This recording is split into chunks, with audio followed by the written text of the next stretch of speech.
Madam বলছিলাম রাজি হয়ে যান। জাহিদ সাহেব, আপনি ওই ক্রিমিনালটার পক্ষে কথা বলছেন? না, উনি কিন্তু অনেক ভালো মানুষ, একটু দুষ্টু প্রকৃতির, কিন্তু মনটা কিন্তু অনেক ভালো।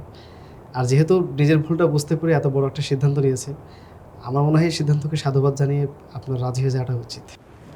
আর এই ছেলে যদি বিয়ের পর আবার পল্টি মারে, বিয়ের পর যদি খারাপ হয়ে যায় তখন? ম্যাডাম পিটাবেন, ইচ্ছা মতো পিটাবেন। মানে এখন তো আপনি ইস্যু ছাড়া ওনাকে পিটাইতে পারেন না, গ্রেপ্তার করতে পারেন না। তখন তো আপনার ঘরের বর আর আপনি বউ, তাই না? আপনি সকাল বিকাল ইচ্ছা মতো পিটাবেন, কোনো সমস্যা নাই।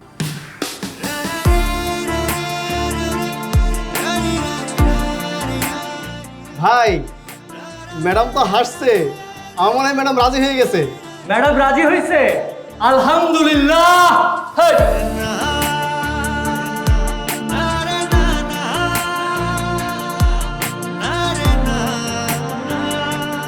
পুলিশে জয়েন করার পরে তোমার ভালোই সাহস হয়েছে বলতে হবে।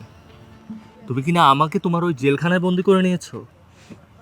তো তুমি কি ভেবেছিলে তুমি আমাকে ধোকা দিয়ে চলে যাবে আর আমি তোমার জন্য কান্না করব, চোখের পানি ফেলবো? সবশেষ তো হচ্ছে নিজের মনের কারাগারে বন্দি করে নিলাম। বন্দি হওয়ার সুযোগ দিলাম, তাই পারলে।